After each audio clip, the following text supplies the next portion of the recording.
A Meta hoje respondeu ao governo brasileiro, à Advocacia Geral da União, porque o governo brasileiro quis entender melhor o que é que o Mark Zuckerberg quis dizer quando ele anunciou esse afrouxamento nas regras, por exemplo, de checagem de informações nas redes sociais da Meta, Facebook, Instagram, WhatsApp. A Meta informou à Advocacia Geral da União que as mudanças na política de checagem da empresa começam, num primeiro momento, nos Estados Unidos e que está comprometida com a transparência, com o respeito aos direitos humanos e com a liberdade de expressão. Esses foram alguns dos argumentos apresentados pela empresa em resposta ao governo brasileiro que notificou a Meta.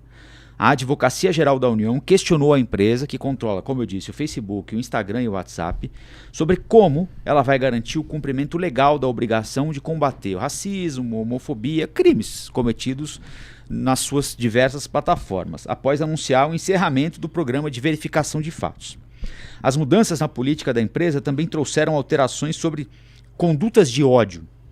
Dessa forma, a Meta passou a permitir comportamentos que até então eram proibidos e excluídos imediatamente assim que identificados, como publicar xingamentos em posts que discutam direitos de pessoas transgêneros ou associar o público LGBTQIA+, a doenças mentais.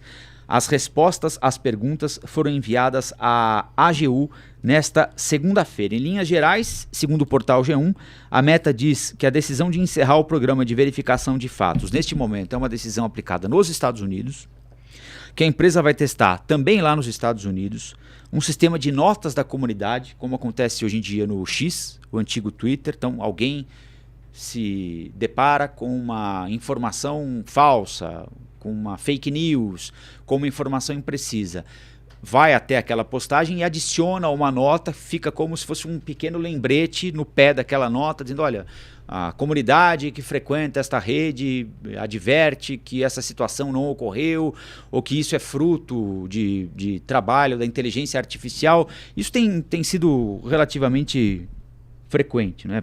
É fácil de verificar ali. Quem frequenta a rede social vê isso frequentemente.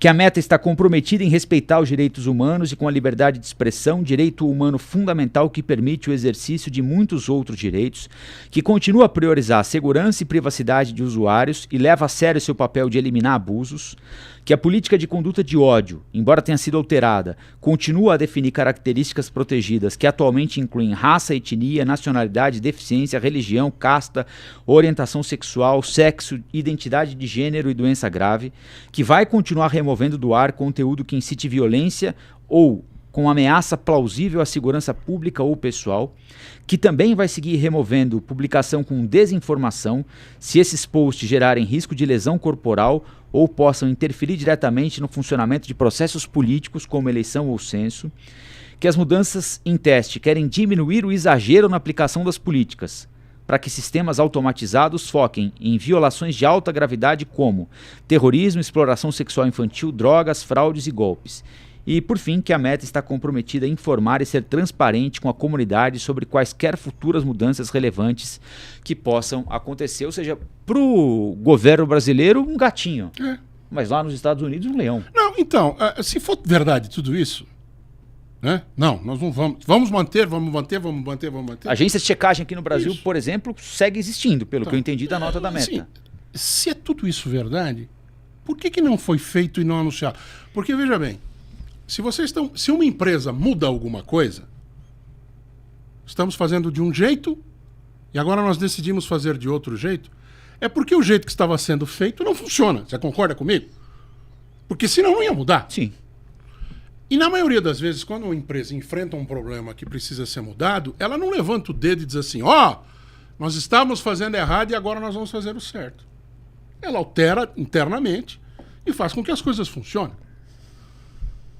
Por que então, lá nos Estados Unidos, há 10 dias da posse de um presidente que é mentiroso contumaz, que é condenado por uma série de... Aliás, essa semana foi esclarecido mais um ponto com relação à própria eleição de 2020, né? Não, 2020, quando ele perdeu. Perdeu para o Biden. Foi condenado.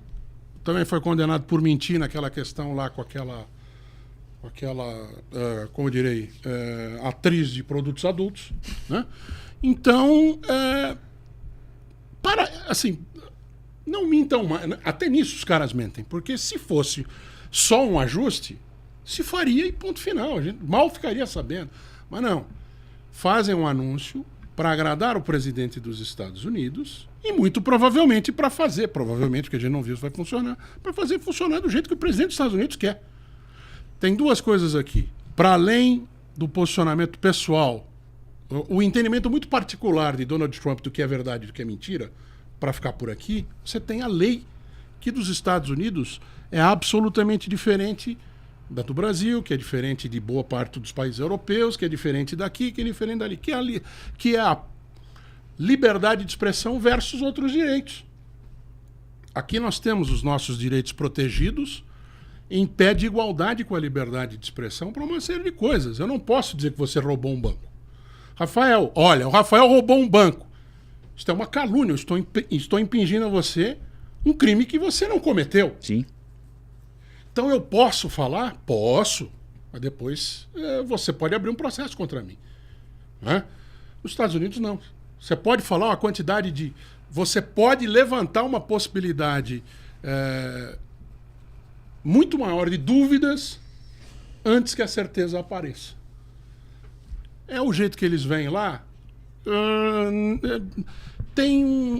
Eu acho que tem muito risco. Eles correm muito mais risco do que nós no controle desse equilíbrio dos direitos. Se funcionando globalmente, como funcionam essas redes todas, se é possível fazer essa separação tão transparente, tão clara quanto promete a Meta. Não, lá nos Estados Unidos vai funcionar de um jeito, aqui vai funcionar de outro.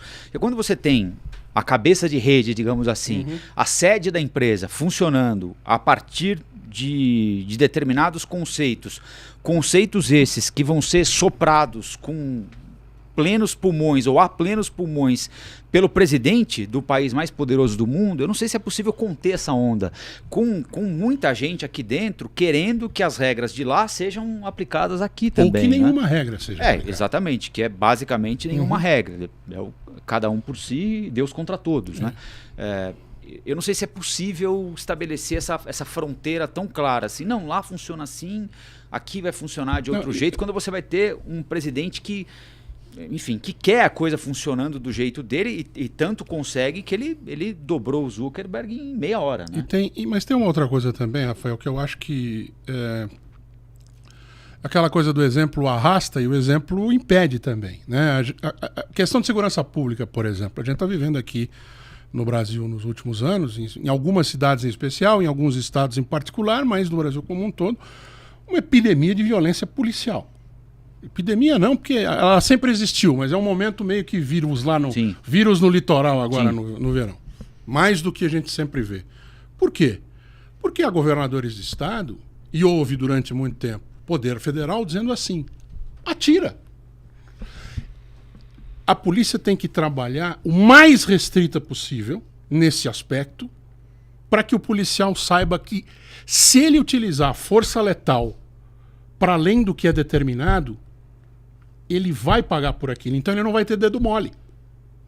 Aqui com relação à liberdade de expressão é a mesma lógica. Você não fica com a língua mole se você souber que a possibilidade de você transpassar um limite é maior do que a possibilidade de você receber um tapinha nas costas porque você provocou, por exemplo, o linchamento de uma pessoa. A gente teve isso aqui no Brasil, no Guarujá, há quanto? Não chega a 5, 6 anos.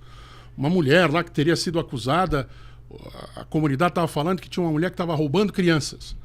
Aí acharam uma mulher que parecia ser aquela mulher, sendo que ninguém sabia se tinha alguém mesmo roubando crianças. Mataram a mulher. Ontem teve um caso de linchamento em algum lugar. Agora eu não vou me lembrar exatamente onde. Mas as pessoas têm que ter receio de passar o limite e não tranquilidade para passar o limite. Porque a certeza de que o limite não vai ser ultrapassado não existe. As pessoas têm que achar... Olha, o certo é não passar. E não o certo é ir lá e depois ver o que é que acontece. A gente está vivendo muito essa possibilidade. A violência aumentar, o desentendimento a aumentar com a justificativa de que eu tenho que ter liberdade para falar o que eu penso. Até porque a liberdade de comunicação, o direito à comunicação é o direito de ser informado, em primeiro lugar. Você pode falar para que eu te ouça e para que eu tome as minhas decisões a partir de o que eu ouvi de você, dele e de José. A sua liberdade individual é menos importante no termo de comunicação do que a liberdade do que o direito coletivo. Você pode falar, não é para você desopilar o fígado. Para isso você vai na frente do espelho e grita, tira as calças e pisa em cima, como diz minha mãe. Então, você tem esse direito é para que o outro possa ouvir e fazer escolhas melhores a partir do fato de ouvir a mim, a você, ao Rafael, ao José e ao João, a Maria e a Francisca, e não apenas uma pessoa. As coisas estão meio de cabeça para baixo. Olá, aqui é o Rafael Colombo. Gostou do que acabou de assistir? Se inscreva no canal Cortes do Flow News para os melhores momentos. Quer acompanhar os nossos programas na íntegra? Então se inscreva no nosso canal oficial, Flow News.